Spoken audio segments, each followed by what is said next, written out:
শুভেচ্ছা অভিনন্দন সবাইকে। ডিগজার প্লাস সিরাপ নিয়ে এসেছি আপনাদের মাঝে।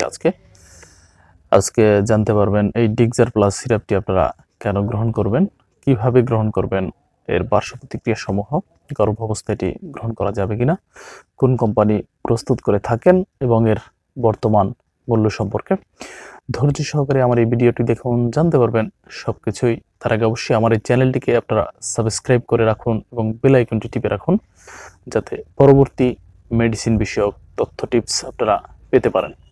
শুরুতেই জানিয়ে দেব এই ডিগজার প্লাস সিরাপটি আপনারা কেন গ্রহণ করবেন।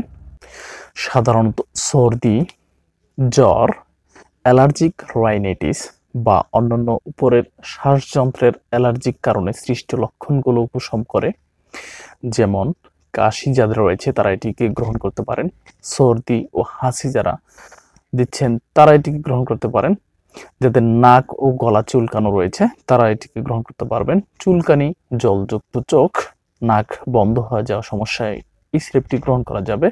বিশেষ করে নাসারন্ধ্র ফোলা এর ব্যাপারেও এটি গ্রহণ করা যাবে।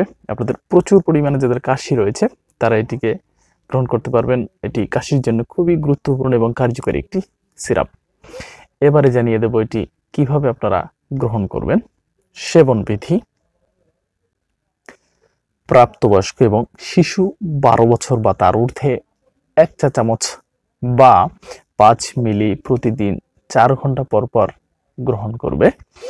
এবারে জানিয়ে দেব 6 থেকে 12 বছরের কম বয়সী শিশুরা যেভাবে এটিকে গ্রহণ করবে, প্রতি 4 ঘন্টায় আধা চামচ করে বা 2.5 মিলি করে দিনে 4 বার এটিকে গ্রহণ করতে পারবে।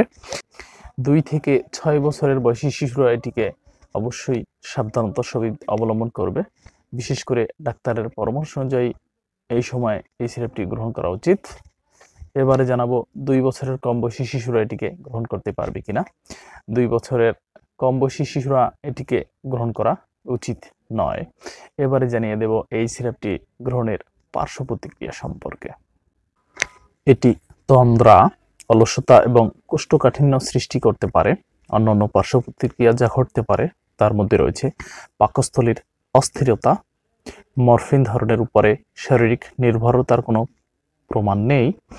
অন্যান্য সাধারণ পার্শ্ব প্রতিক্রিয়াগুলোর মধ্যে রয়েছে ক্ষণস্থায়ী উচ্চ রক্তচাপ, শুষ্ক মুখ, অস্থিরতা, বুক ধড়ফড়, অ্যালার্জিক প্রতিক্রিয়া যেমন ফুসকুড়ি, শ্বাসকষ্ট ইত্যাদি দেখা দিতে পারে। এবারে জানাবো এটি গর্ভাবস্থায় বা স্তন্যদানকালে গ্রহণ করা যাবে কিনা। গর্ভাবস্থায় ও স্তন্যদানকালে এই সিরাপটি ব্যবহার এড়িয়ে চলা উচিত। এবারে জানাবো এটির প্রস্তুতকারক কোম্পানি সম্পর্কে। এই সিরাপটির প্রস্তুতকারক কোম্পানি হচ্ছে এসিআই কোম্পানি প্রস্তুত করে থাকেন। এটির বর্তমান মূল্য সম্পর্কে জানাবো। এই ডিগজার প্লাসের বর্তমান মূল্য হচ্ছে 110 টাকা। আজকের এ পর্যন্তই। ভালো থাকবেন সবাই। ধন্যবাদ সবাইকে।